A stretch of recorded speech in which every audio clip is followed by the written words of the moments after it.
Sometimes the strongest heartbeat in a room does not come from the person who is still awake, but from the one someone refuses to give up on. For 21 long days, every television station in the city repeated the same story. Ethan Carter, the young Mafia boss whose influence reached every corner of the state, had been declared brain dead after a devastating traffic accident. The doctors explained the diagnosis with calm professionalism. The lawyers prepared endless paperwork, and the business leaders quietly discussed who would inherit the empire he could no longer control. To the outside world, Ethan's story had already ended. The only thing left was deciding when the machines that kept his body alive would finally be turned off. Every afternoon, after finishing his shift at the neighborhood bookstore, Noah Bennett quietly entered St. Matthew Medical Center through the same side entrance. He never attracted attention. He carried no expensive flowers, no dramatic speeches, and no expectation that anyone would remember his name. He simply signed the visitor log, thanked the receptionist with a gentle smile, and rode the elevator to the private intensive care floor where Ethan rested in complete silence. Most of the nurses recognized him by then. They had watched him arrive every single day without missing one, even during heavy rain or freezing mornings. Noah never stayed to argue with Ethan's relatives, who barely acknowledged his presence. He never interrupted the doctors during their examinations. Instead, he would sit beside Ethan's bed, hold his hand for a few quiet minutes, and read aloud from whatever novel he had borrowed from the bookstore that week. He believed that even if Ethan could not hear the words, kindness should never depend on certainty. On the morning of the 21st day, the atmosphere inside the hospital changed. Ethan's father, surrounded by attorneys and physicians, informed the medical team that the family had reached a decision. Life support would be discontinued the following morning. The documents were prepared. Every legal requirement had been satisfied. There was nothing left to debate. Noah overheard the conversation while standing outside the room, and for a moment the hallway seemed to grow unbearably quiet. He knew he had no legal authority to object. He was not family. He carried no official title in Ethan's life. To everyone else, he was simply a familiar visitor who refused to disappear. Yet before leaving the floor that afternoon, Noah gathered enough courage to approach Ethan's father. Speaking softly and respectfully, he made only one request. "Please allow me one final night to say goodbye." The older man studied Noah for several silent seconds before slowly nodding. "One night," he answered. "Tomorrow morning, everything ends." As darkness settled outside the hospital windows, the corridors emptied until only the occasional footsteps of nurses echoed through the floor. Noah pulled a chair close to Ethan's bedside and spoke quietly about ordinary things that had happened during the past 3 weeks: the changing weather, a customer who had donated children's books to the bookstore, and the sunrise Ethan had missed that morning. His voice gradually became softer as exhaustion overtook him. After days of carrying hope that no one else believed in, Noah finally rested his head gently against Ethan's chest, listening to the slow mechanical rhythm that everyone insisted meant nothing anymore. Within minutes, he drifted into a peaceful sleep, never noticing that for the first time in 3 weeks, one steady line on the heart monitor gave a single unexpected movement. The quiet room remained almost motionless until a single soft tone echoed from the heart monitor. Nurse Emily Parker glanced toward the screen, assuming it was nothing more than a routine fluctuation, yet a second signal appeared only moments later.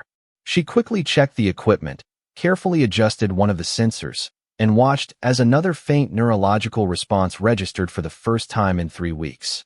Without making unnecessary noise, she pressed the emergency call button reserved for unexpected changes while allowing the young man sleeping peacefully against Ethan Carter's chest to remain undisturbed.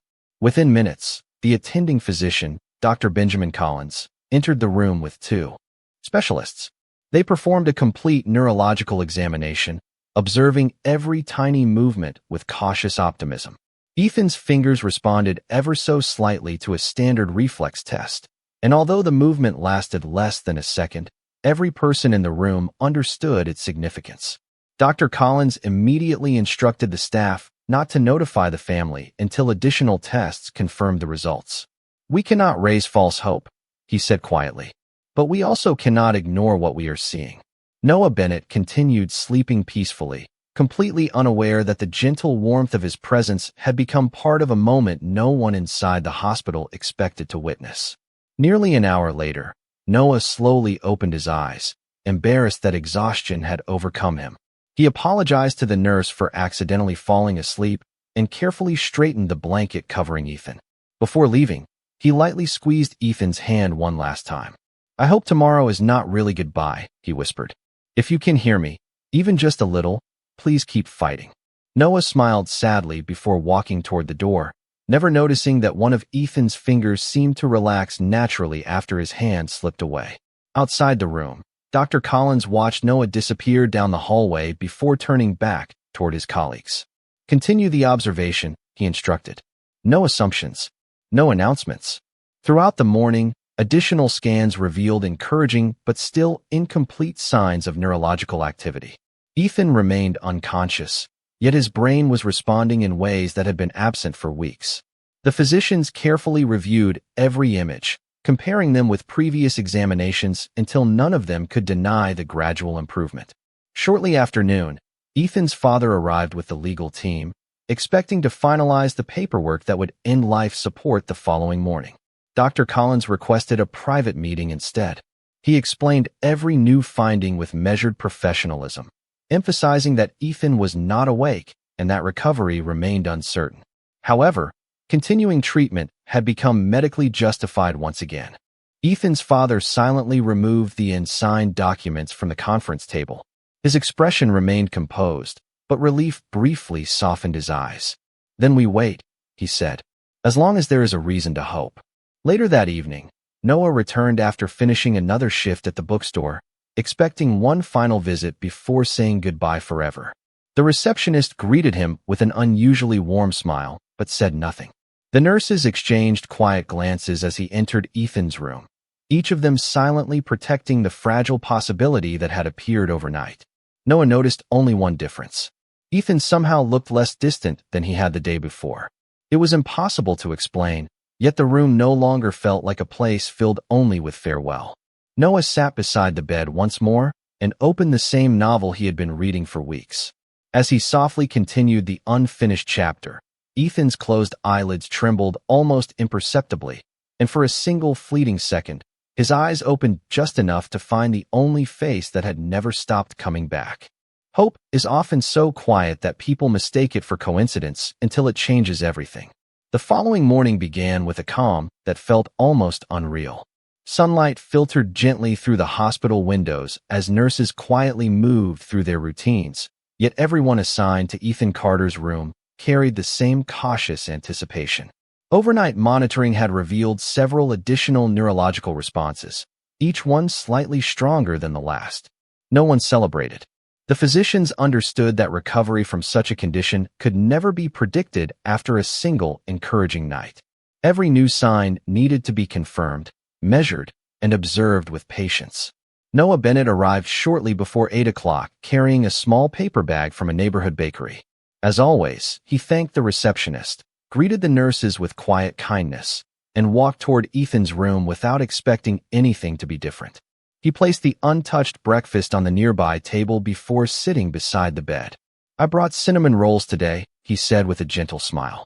"You always said hospitals needed better coffee and better pastries." He laughed softly at his own memory before opening another novel from his backpack. The familiar rhythm of his voice soon filled the peaceful room.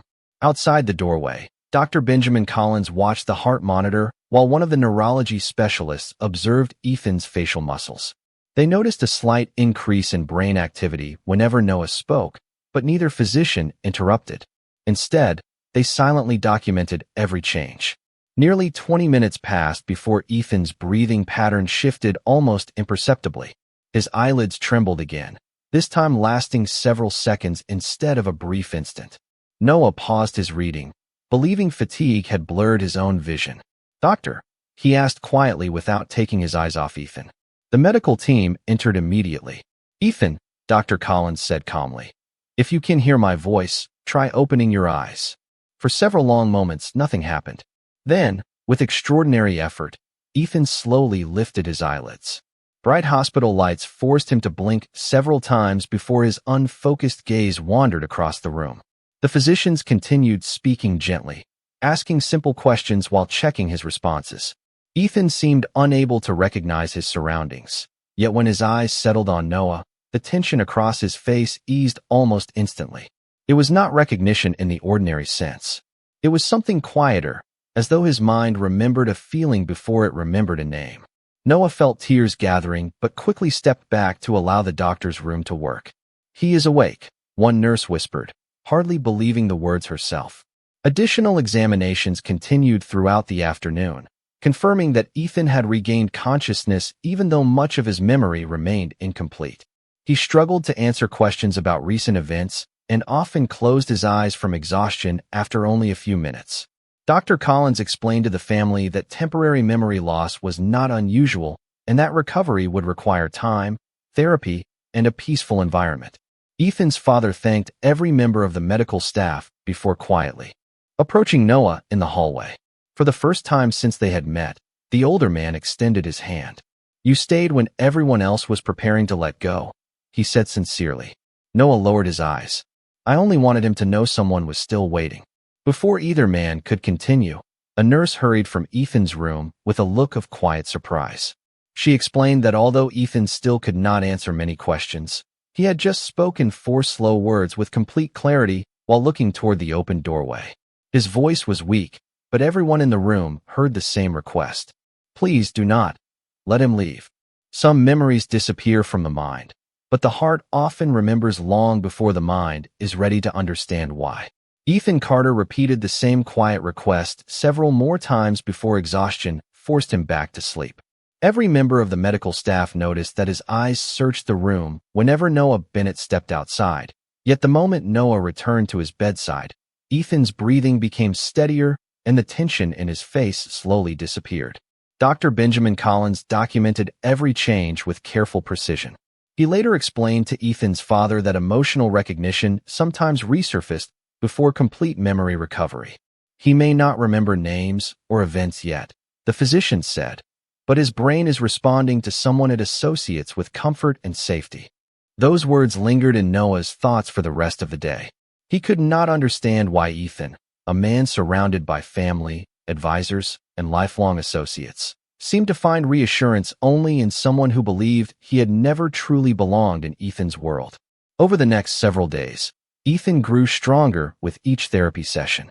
He could now remain awake for longer periods, answer simple questions, and take short walks with physical therapists through the rehabilitation wing. His memories, however, remained scattered like unfinished pages from different books. He remembered growing up in the Carter estate. He remembered learning responsibility from his father. He remembered building a business that demanded impossible sacrifices. Yet every attempt to recall the weeks before the accident ended in silence.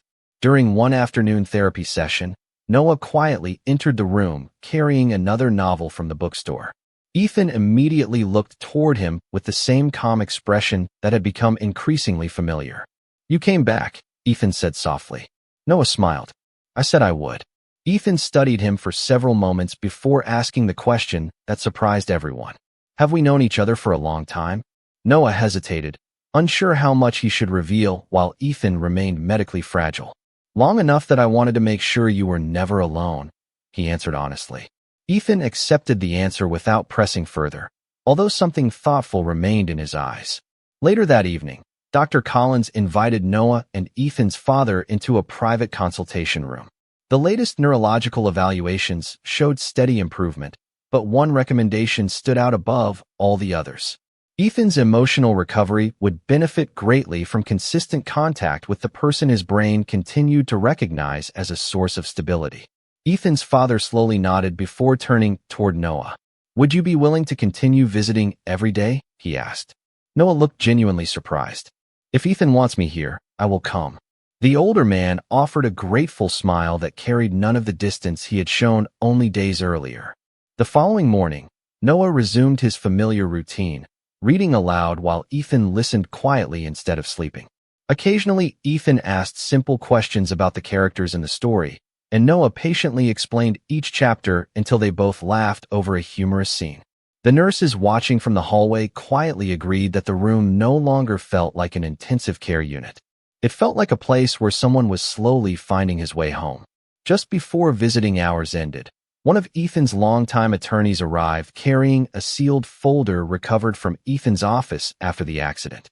"There is something you should probably see," he said carefully.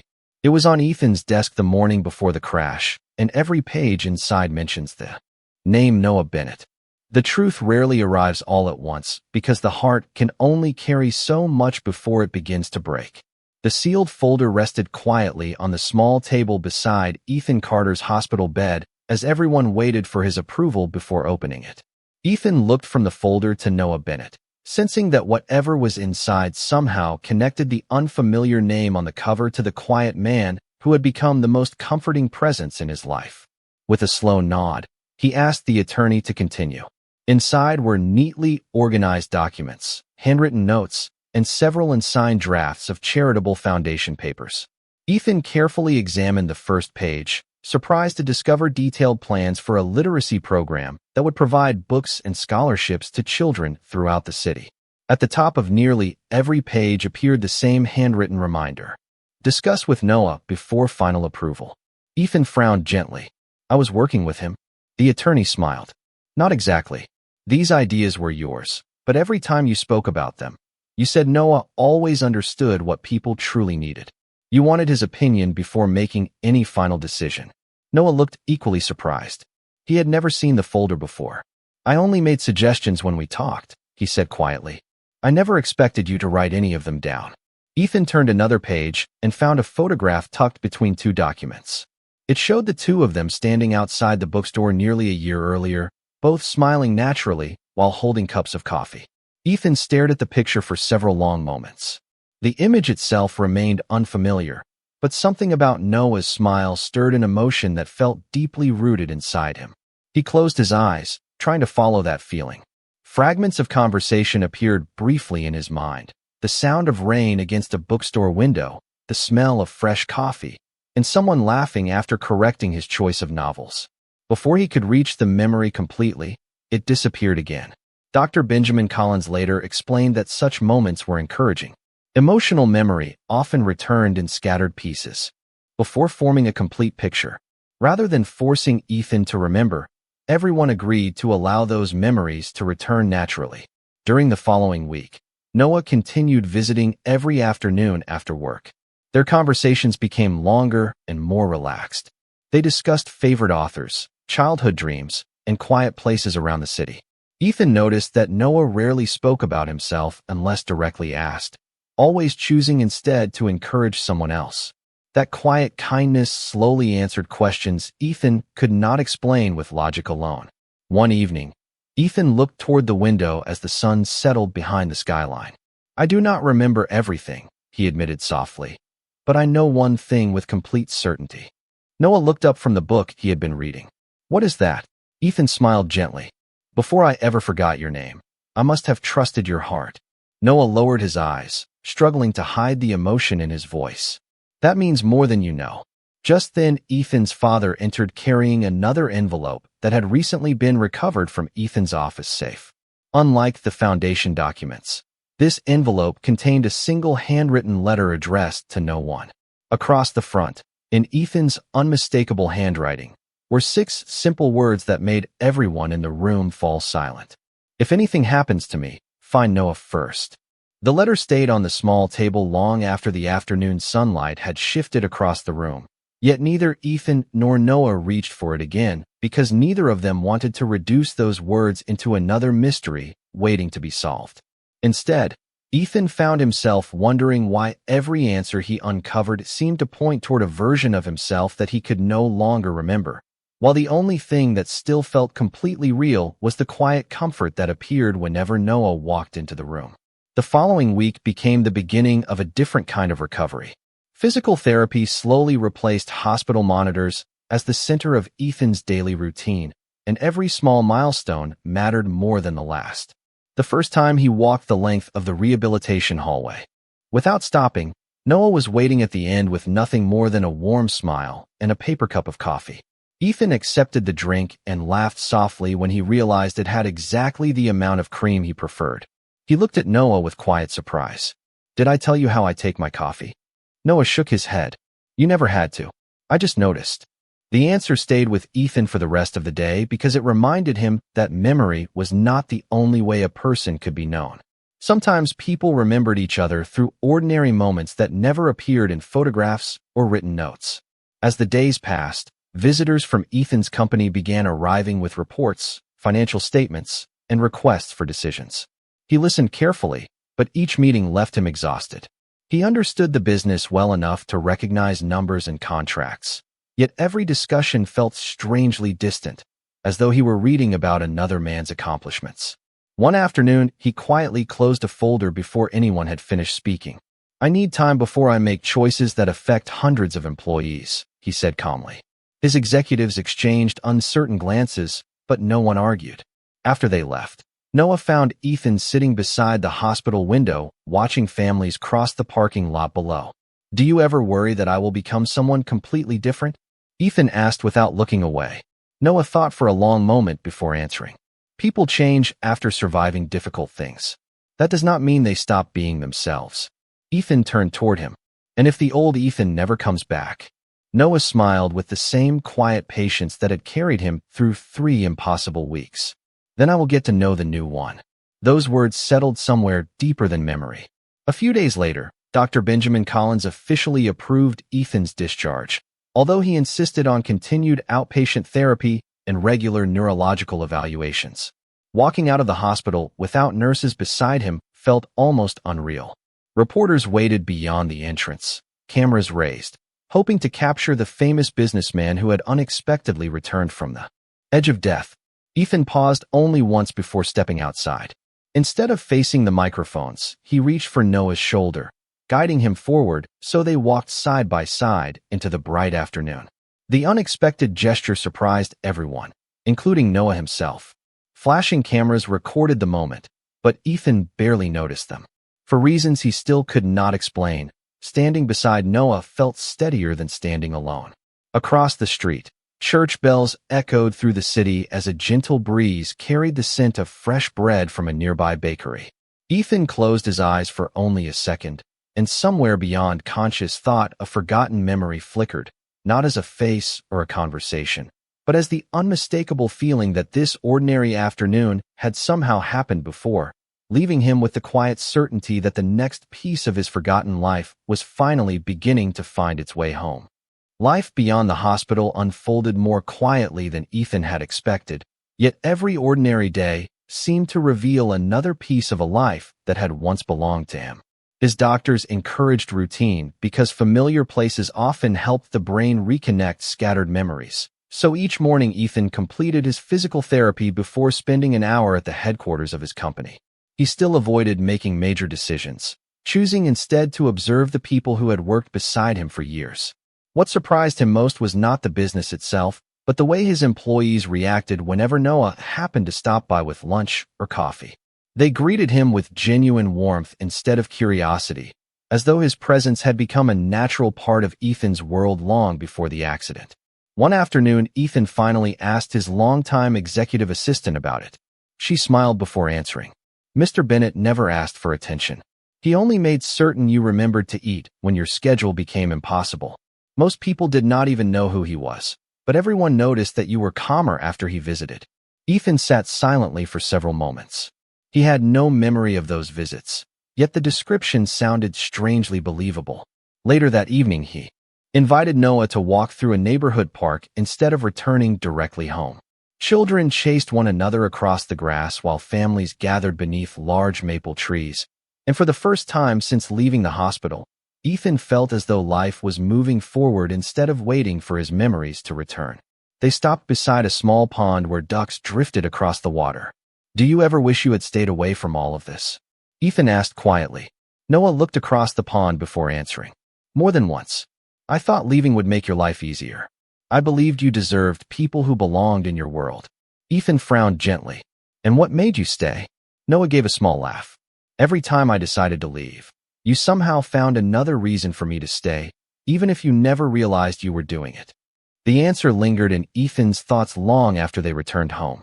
That night he opened one of the boxes his attorney had delivered from storage, expecting more financial records. But instead he discovered dozens of handwritten thank you notes from families whose children had received scholarships through the foundation he had quietly funded.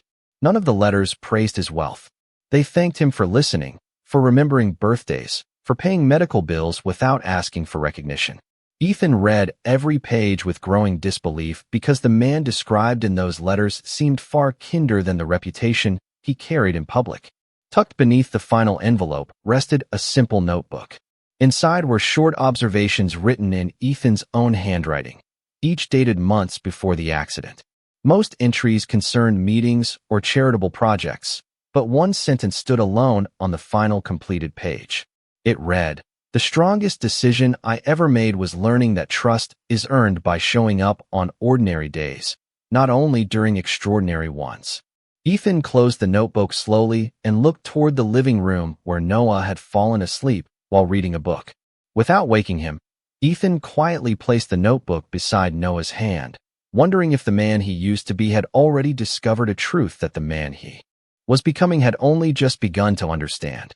The notebook remained on the coffee table through breakfast the next morning, and neither Ethan nor Noah mentioned it immediately. There was no need. Some discoveries demanded silence before they could become conversation. As sunlight filled the apartment, Ethan found himself looking around with fresh curiosity. Every photograph, every shelf, and every familiar object seemed less like decoration and more like evidence of a life patiently waiting for him to recognize it. After breakfast, he suggested something unexpected. "Would you show me the places that mattered before all of this happened?" Noah hesitated, worried that forcing old memories might only create frustration, but Ethan smiled reassuringly. "I am not chasing the past anymore. I just want to understand the person everyone keeps describing." Their first stop was a neighborhood community center supported by Ethan's foundation. Children were painting colorful murals while volunteers prepared lunches in a bright kitchen filled with laughter. The director welcomed Ethan with genuine affection instead of ceremony. She never mentioned his wealth or his recovery. Instead, she thanked him for believing that every child deserved a safe place after school. Ethan listened carefully as she described programs that had quietly expanded over several years because of anonymous donations that he had personally approved. Walking through the classrooms, Ethan noticed something unusual. None of the walls displayed his name. Every scholarship plaque simply read, "Given with hope for tomorrow." He turned toward Noah. "Did I ask them not to mention me?" Noah nodded. "You always said the children should remember opportunity, not the person who paid for it." Ethan stood motionless for a moment, surprised by how deeply those words resonated despite having no memory of speaking them. Before leaving, a little girl handed Ethan a folded drawing. It showed two people standing beneath a large tree while colorful birds flew overhead. "Miss Karen said you helped build this place," she said shyly. "I wanted you to have this." Ethan accepted the picture as though it were priceless. During the drive home, he kept studying the child's drawing instead of looking through business reports waiting on the passenger seat. That evening, another unexpected visitor arrived. It was Ethan's father carrying a weathered wooden box that had remained locked in his study for years. He placed it gently on the dining table before looking at his son. "I think you are finally ready for this." Inside were old family photographs, childhood report cards, baseball trophies, and birthday cards written by Ethan's mother before she passed away. The collection had nothing to do with business, money, or reputation. It simply told the story of a little boy who had once laughed easily before life demanded impossible responsibilities. As Ethan carefully turned each page, one photograph slipped onto the floor. Noah picked it up first. It showed a much younger Ethan standing beside his mother at a county fair, both of them holding blue ribbons from a baking contest. Ethan stared at the image with quiet disbelief. Suddenly, he remembered the smell of cinnamon drifting through a warm kitchen, gentle laughter echoing through an open window, and a woman's voice reminding him that kindness always outlived success. The memory lasted only a few seconds before fading again, but this time it did not disappear completely. It left behind warmth instead of confusion. Ethan looked toward his father, whose eyes had quietly filled with tears. Neither man spoke because no explanation was necessary. For the first time since waking in the hospital, Ethan realized that recovering his memories was no longer about reclaiming power or rebuilding a reputation. It was about finding the people and values that had shaped him long before anyone had ever called him successful. Autumn arrived with cool mornings and clear skies, bringing a quiet rhythm that felt almost unfamiliar after months filled with hospitals, uncertainty, and unanswered questions. Ethan had returned to leading his company, but the people who worked beside him noticed something had changed. Meetings ended earlier because he insisted everyone spend more evenings with their families. New scholarships were approved without public announcements. Employee wellness programs expanded before another office renovation was even discussed. Investors occasionally questioned the unexpected priorities, yet the company continued to grow because trust inside the organization became stronger than ever. Ethan no longer measured success only through numbers on quarterly reports. He measured it by the lives quietly improving beyond the walls of the boardroom. One Saturday morning, he invited his father, Noah, Dr. Benjamin Collins, his attorney, and several employees to the community center that had become so important to him. The building looked brighter than ever as children laughed across the playground, while volunteers prepared a neighborhood festival. There were no speeches waiting, no reporters, and no cameras. Ethan had requested that the gathering remain private because he wanted the day to belong to the people who had carried him through his darkest season. As everyone shared lunch beneath large oak trees, Ethan stood for a moment holding the folded drawing the little girl had given him weeks earlier. The paper had become worn from being carried in his jacket pocket every day. He smiled before speaking softly. When I woke up, I believed I had lost the most important part of my life because I could not remember it. I spent weeks searching for memories, thinking they would tell me who I was. Then I realized something unexpected. The people who never stopped believing in me had been telling me who I was all along. Silence settled over the group, not from sadness, but from understanding. Ethan turned toward Noah. There is one memory that returned completely. Noah looked surprised. Which one? Ethan smiled gently. It was not a business meeting or an award. It was the feeling that no matter how difficult life became, there was always one person whose presence made everything quieter. Noah lowered his eyes with a grateful smile, and no further explanation was needed. The months that followed did not restore every forgotten detail. Some memories returned unexpectedly through familiar music, old recipes, or simple conversations. Others never returned at all. Ethan eventually accepted that healing did not always mean recovering everything that had been lost. Sometimes healing meant discovering that the future could still become beautiful even with unanswered questions. On the anniversary of the day he left the hospital, Ethan visited the same room where his recovery had begun. The nurses welcomed him warmly, remembering the remarkable journey they had witnessed. Before leaving, Ethan quietly arranged funding for a new family waiting room, so loved ones could remain close to patients during long nights without worrying about comfort or expense. He asked that no plaque carry his name. As he walked outside, the afternoon sun stretched across the sidewalk just as it had 1 year before. Noah joined him, and together they began the short walk toward a nearby coffee shop, talking about nothing extraordinary at all. People passed them without recognizing the significance of the moment, and that was exactly how Ethan wanted it. He finally understood that the greatest chapters of a life were rarely written by wealth, power, or public recognition. They were written through ordinary acts of loyalty, compassion, and quiet love that asked for nothing in return. Those were the memories that survived every storm, and those were the ones that would continue shaping every tomorrow still waiting to be lived.